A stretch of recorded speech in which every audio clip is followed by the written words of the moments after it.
There you go. Their foots are to the floor as we head up to turn number 1 of the inaugural round of the Matt Malone Patreon League.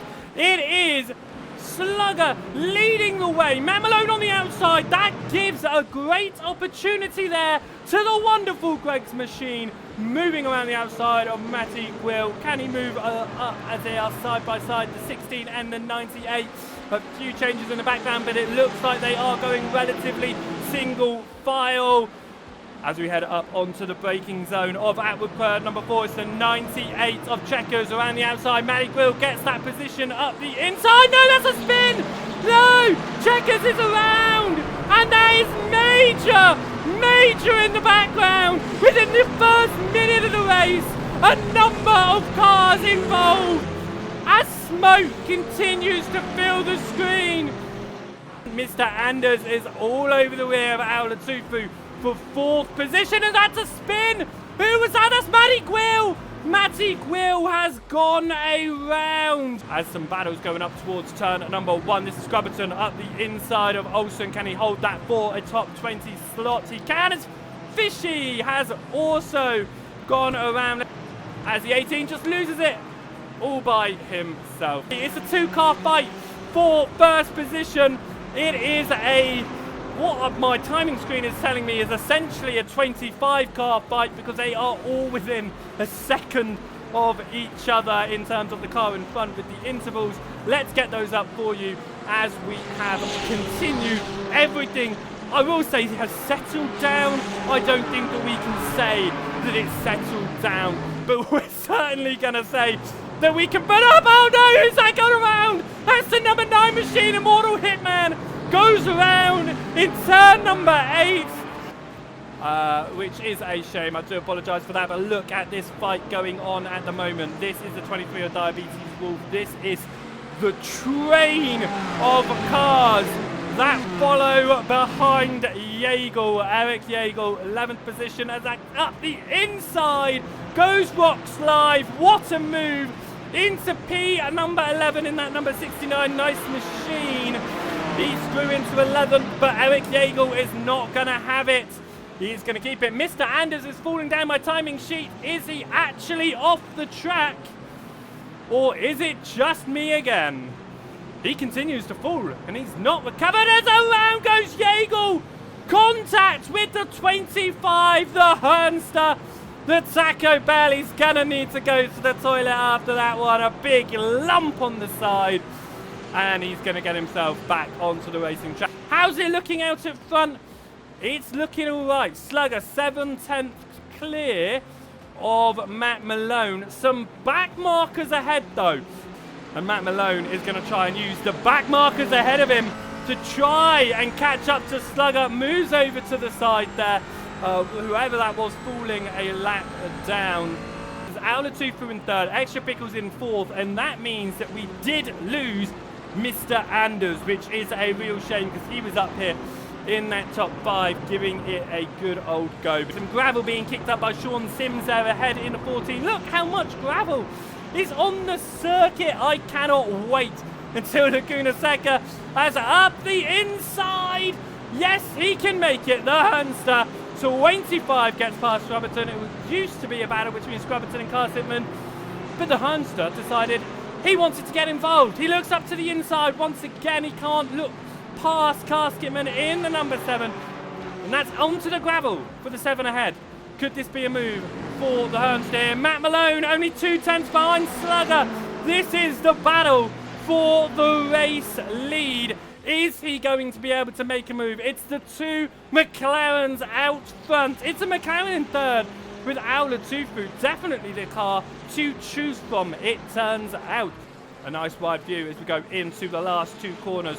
This will be an opportunity into turn number 1. If he doesn't make it, there are certainly other drivers who are looking to make their way through the field. What a great camera view, hidden by the pit wall.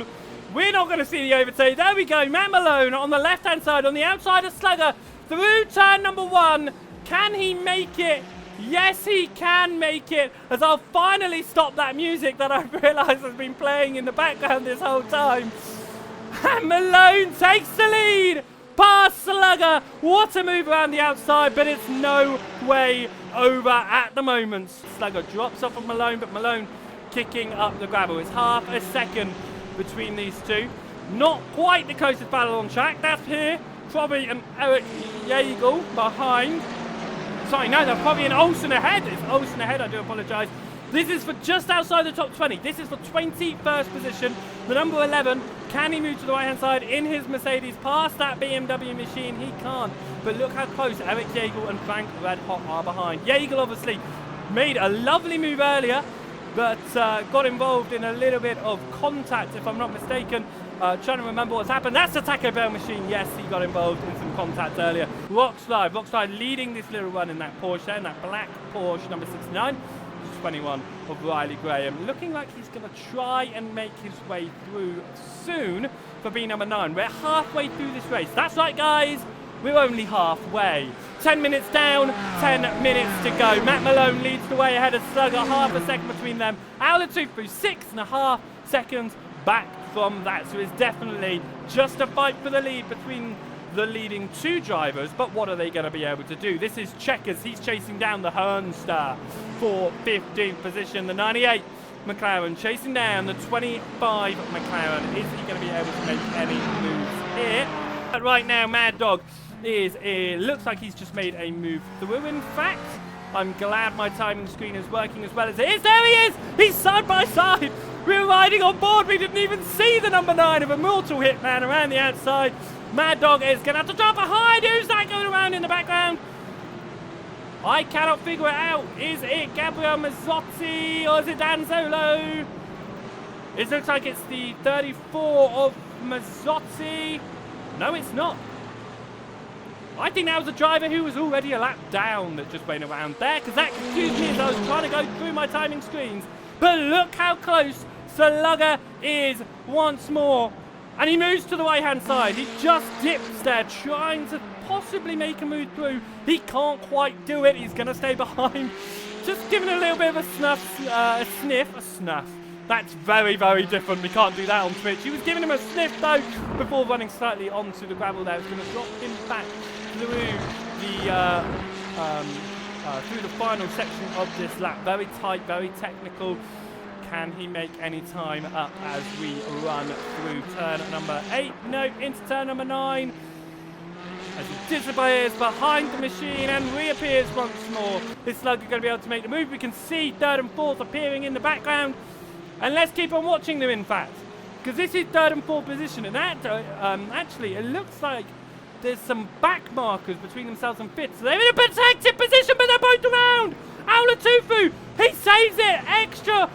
Pickles falls down. Apex Minion moves into 4th as there comes Extra Pickles recovering.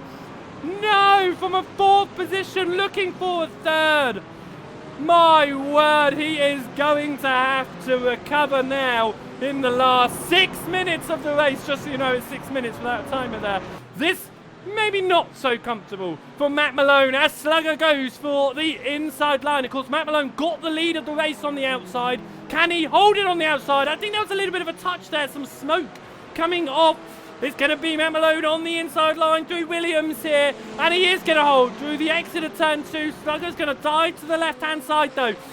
Is that going to activate the spotter? That's definitely activating the spotter. Matt Malone sticks to the right-hand side. He's going to have the inside. Slugger could carry out some more speed. Go for a switch back here. He drops in behind Matt Malone. He's going to have to slipstream here. This is going to be a great opportunity onto the back straight up towards turn number 5 of the hairpin. Matt Malone goes to the right-hand side of the circuit. He's gone defensive. Slugger moves to the left. They're side by side here, looking for the lead. Slugger breaks just a little bit later. Is there going to be contact between the two of them? No, they give each other so much racing room. That was brilliant. Slugger to the inside. They're still side by side. How are they doing this? Matt Malone on the gravel. He comes back on. They're still side by side. And I don't know who's going to come out on top. They keep on flicking on my timing screen. It's Slugger on the left-hand side. Matt Malone on the outside. Can he hold it in the 17? No, it looks like the 13's got it, but it switches back again. And it's given Matt Malone the inside, and he's now got the inside through the final 2 corners as well. Is he going to give it up to Slugger? Though he is. Slugger removes back into pole position into the lead of the race. Sorry, what a fantastic little fight going on there between the 13 and the 17, and it's not over. Lights flashing on Slugger's machine. It's a student driver. Get out of the way. You're not supposed to be learning here. Slugger is leading the way. Matt Malone tucks in behind, going through turn number 1 up towards Williams of turn number 2. It is nip and tuck between these two. Less than half a second separate them. We've got less than 4 minutes on the clock. Looking at the estimation, I'm doing just as well as Matt Malone on saying words. We've only got 3 laps to go, including this one. There's a back marker ahead, almost collecting the Mercedes here. He's going to slow down. He's going to get out of the fight. He doesn't want to get involved in the fight between Slugger and Malone. Through the final turn, here they go. Look at this. So many cars just trying to get past that Aston Martin 78 back marker. They do, but they are also very, very close in their fight. What they are going for here. But it looks like it is going to stay in that order too. Look at that line. And now look how empty the circuit is. Just the leading 2 drivers. Almost 10 seconds clear. Matt Malone goes on a much wider line there. Is he just trying to hang back possibly? Next lap is the white flag lap. So is he just going to wait to the last lap? That would be the move that I would do. Put Slugger under pressure here and just wait until the hairpin on the last lap. That's going to be his best opportunity here. A little bit of a slide, it looks like, from the rear end of Slugger. It looks like he might have killed his tyres just a bit too much. There we go. The white flag is out here. Malone is behind Slugger. Who is going to come out on top? Malone all over the rear end of Slugger. He moves to the inside. Is there going to be enough space? Slugger breaks late. Malone's got it. But it is going to give Slugger the inside unless Malone can get the overlap here. No, he can't. Slugger's up the inside. Matt Malone on the outside here. Malone on the grass. Who's going to pull out ahead? Slugger pushing on the inside, but Malone's got it. Malone cuts to the right-hand side. Matt Malone is going to win the opening Matt Malone Patron League race. He wins just ahead of Slugger behind in P2. Less than 0.2 of a second. As we look at the battle for P number 3, Apex Minion is going to take 3rd. Aulatufu in 4th. Nick Bowen crosses the line in 5th position. Iron Tequila in 6th. Here comes that battle for 7th, and it's going to be Diabetes Wolf in the 23 machine, leading Rock Slide, Riley Graham, Extra Pickles, Turbo Snail, and Checkers across the line there. As that's a black bag. Major accident at turn number 1. Someone's put down oil on the track.